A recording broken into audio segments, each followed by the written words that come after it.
Assalamualaikum warahmatullahi wabarakatuh. Jumpa lagi dengan saya Freddy Sudaryanto. Seperti biasa di kasus Jalan Cagak Subang subuh ini. Di hari Kamis kemarin, pada saat mau ada sidang tuntutan dari jaksa penuntut umum, yang kita ketahui bahwa kemarin yang hadir cuma satu orang dan akhirnya ditunda sidang tuntutan dari jaksa penuntut umum yang insya Allah kemungkinan akan dilaksanakan tanggal 4 Juli hari Kamis. Nah, cuman pada saat tanggal 27 kemarin ya di ruang sidang itu kita lihat terdakwa saudara Yosep itu sumringah sekali. Apa namanya? Raut wajah yang tidak menampakkan rasa takut. Tidak ada rasa takut kelihatannya.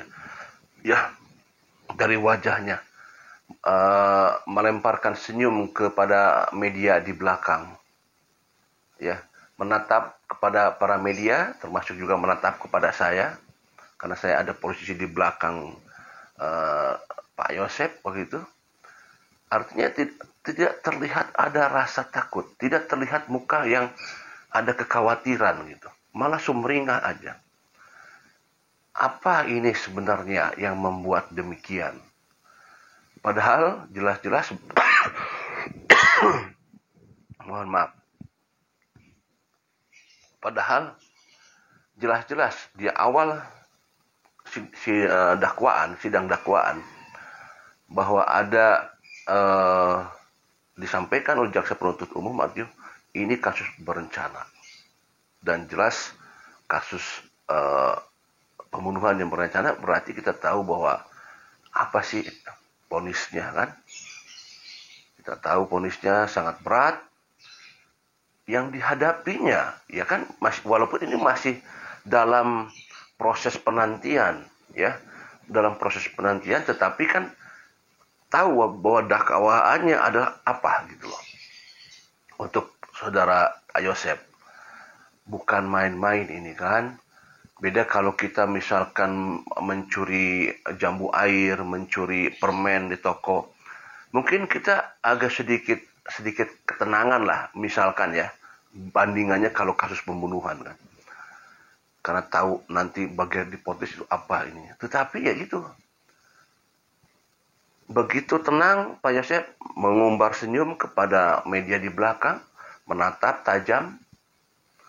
Tentu ini pertanyaan dan kuncinya adalah apa kuncinya sehingga Pak Yosep bisa demikian? Apakah memang punya keyakinan kuat dengan keyakinan bahwa Pak Yosep memang benar tidak ada di TKP? Kemudian Pak Yosep meyakin bahwa akan bebas. Apakah itu yang membuat Pak Yosep semanggi kuat dan punya keyakinan? Ya, kita pertanyakan kepada kuasa hukum, apakah kuasa hukum juga dari Pak Yosep sama, artinya punya keyakinan bahwa Pak Yosep seperti apa yang Pak Yosep yakini, misalkan apakah itu akan bebas seperti itu. Nah ini kan hanya Pak Yosep dan Tuhan yang tahu. Apakah benar Pak Yosep tidak ada di TKP ataukah memang benar Pak Yosep ada di TKP? Hanya Tuhan yang tahu. Ya kenapa? Walaupun di sana Ramdhanu sudah tahu mengatakan demikian, tapi kan sampai sekarang belum mengakui. Dan apa ini landasannya yang memperkuat Pak Yosep sampai detik akhir persidangan, Pak Yosep masih tetap mempertahankan bahwa keyakinannya Pak Yosep tidak ada di TKP. Apa itu semua? Tidak ada rasa takut ke Pak Yosep? Tidak ada rasa khawatir ke Pak Yosep? Apa yang dihadapi di depan? Ataukah itu suatu keyakinan? Apakah memang benar Pak Yosep tidak ada di TKP? Tapi bagaimana dengan pernyataan Ramdhanu yang jelas-jelas melihat mereka semua ada di TKP?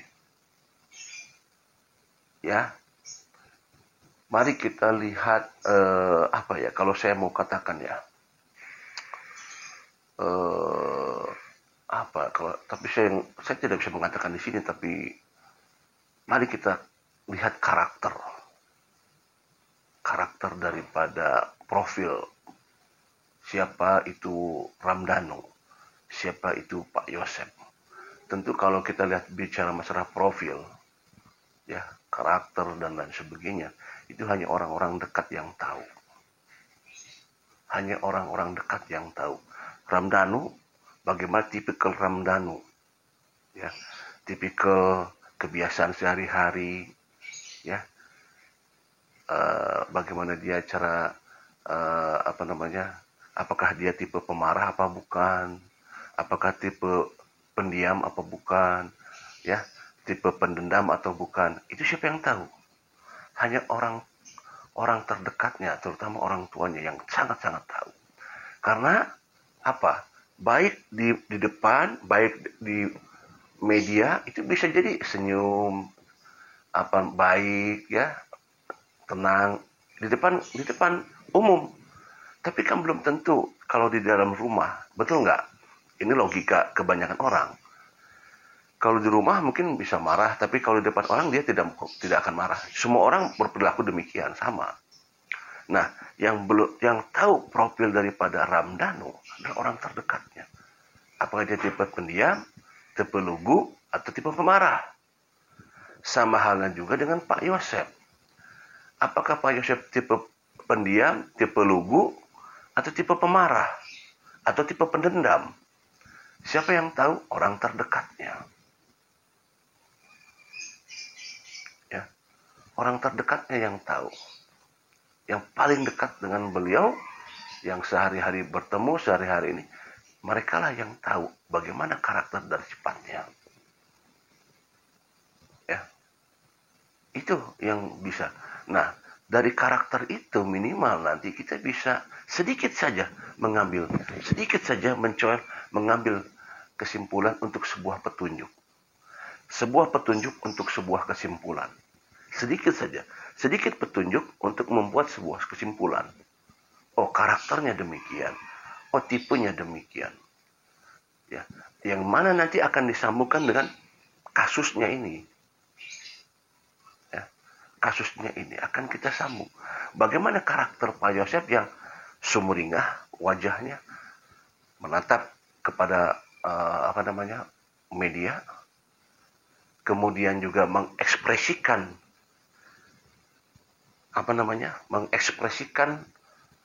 ke atas dasar pemikiran hatinya, keluarkan dalam ucapan yang kita lihat di media pada saat berteriak-teriak di balik jeruji tahanan sementara di PN Subang. Kemudian pada saat berjalan dari mobil tahanan turun kemudian berjalan, ada beberapa yang diungkapkan selalu oleh Pak Yosep. Kalau kita lihat, pernah kita melihat, ya, turun dari mobil hijau, mobil tahanan. Itu yang turun bukan hanya Pak Yosep. Yang turun di sana ada beberapa tahanan lain sama-sama memakai rompi merah berjalan. Ya.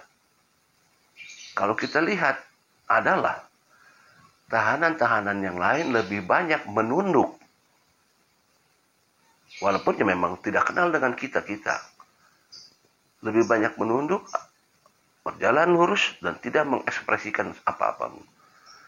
Berbeda dengan Pak Yosep. Pak Yosep berjalan tegap, menatap ke depan, menatap semua orang yang ada di sekelilingnya, dan berucap, mengeluarkan unek-uneknya.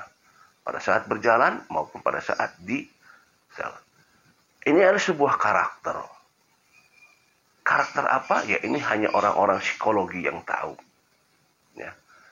Orang-orang psikologi yang tahu dan orang-orang yang terdekat dengan beliau yang tahu. Ya. Apakah Ramdhanu melakukan hal yang sama seperti Pak Yosep? Misalkan, Ramdhanu teriak-teriak apa tidak? Ramdhanu mengekspresikan suaranya atau tidak, unek-uneknya?